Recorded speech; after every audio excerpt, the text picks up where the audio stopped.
if Josh Morse, our Commissioner of Public Buildings, Jim McGonigal, our Commissioner of Public Works, and Nicole Banks, our Commissioner of Parks, Rec, and Culture, and their teams seem a bit breathless, there's a good reason. The amount of capital infrastructure work we have accomplished in the last 7 years, the amount that's underway right now, and the plans for the next 5 years can take your breath away. Since January 2018, when I became mayor, our team, with the support of all of you, our honorable city council, have invested more than $423 million in just the buildings and grounds projects throughout Newton, notably of which more than $90 million came from state and federal governments and utility companies. We work really hard to find grants and leverage our funding.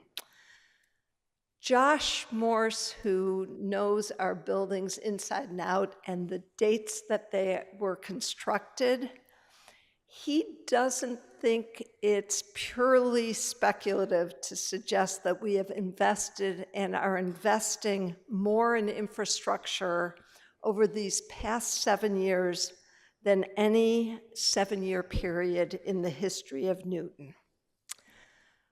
Newtonians are already happily using the new building for our preschool, the Newton Early Childhood Program, and the addition over at the Oak Hill Middle School. They're using and enjoying the 2 new Gath pools and the splash pad, and the 3 sets of field lights and 3 new synthetic turf fields at our high schools. We are well underway with 4, count them 4, fabulous school projects at Lincoln Elliott, Horace Mann, Countryside, and Franklin Elementary Schools. I hope you've driven Walnut Street recently. The framing of the Cooper Center for Active Living is almost done, and the vision and feasibility study for the Comprehensive Police Facility Improvement Project is well underway. Furthermore, in addition to operating investments of $9.5 million annually in our roads and sidewalks, we directed an additional $17 million of American Rescue Plan Act funds to improve roads, calm traffic, repair sidewalks, and make bicycling safer. That's more than $80 million of road and sidewalk work. And by the way, I know there's still much more to be done. I acknowledge that. Here we are in October 2024 in the very final stages of our American Rescue Plan Act investments. And we directed close to $40 million of these funds into permanent improvements in our infrastructure. Altogether, over $22 million of ARPA investments went to our schools, the Newton Public Schools, and a bunch of that had significant positive impacts on a wide variety of school infrastructure. We put ARPA funds to work at every single school building with capital improvements, ventilation systems.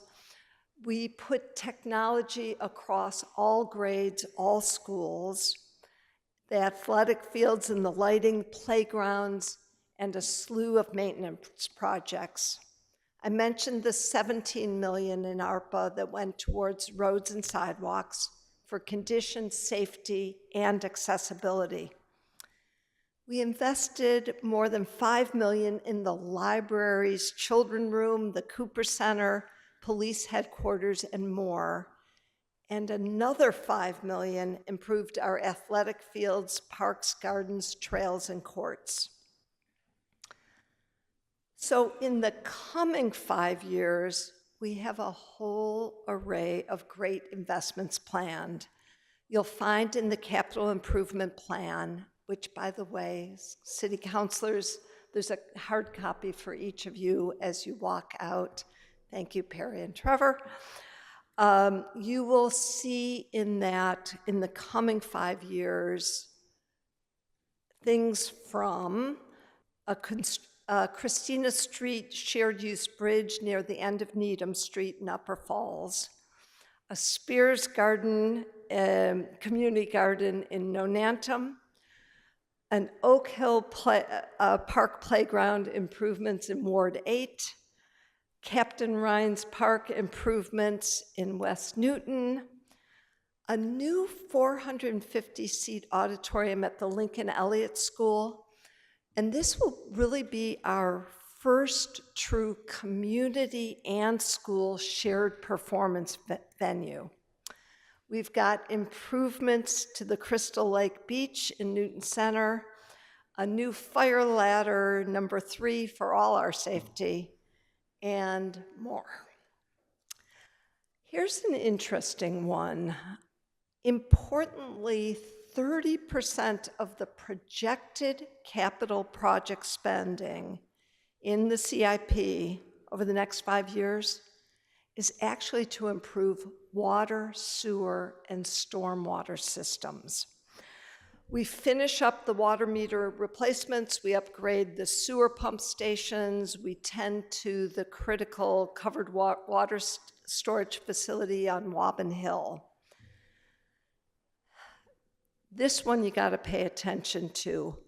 We are more at the beginning on this. We are getting underway on the massive amount of work ahead of us in our storm system, which is mandated by the feds to implement an EPA-required phosphorus control plan to protect the Charles River.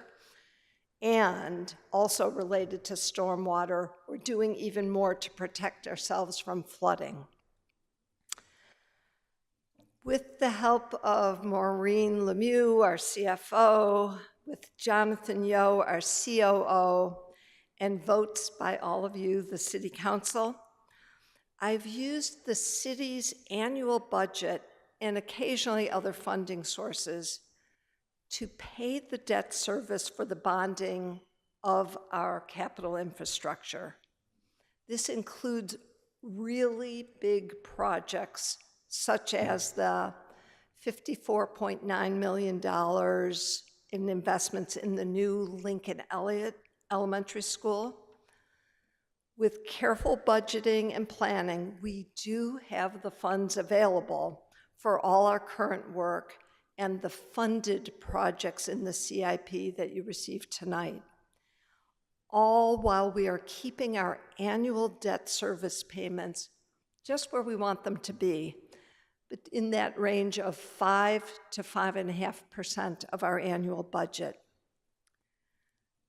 Please keep in mind that for future really big projects, we will need override funding. Otherwise, our annual debt service payments would grow to an uncomfortable place, crowding out other operating budgets and operating services that we provide. Newtonians stepped up for override funding for major projects in the past. The new Ainger, Zervis, Cabot, Countryside and Franklin Elementary Schools, and fire headquarters in Station 3 as examples.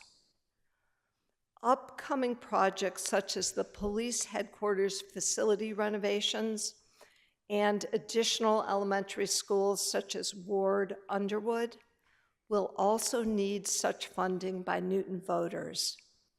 And you know what? By all of us working together, we will make these investments in Newton's future when the time comes.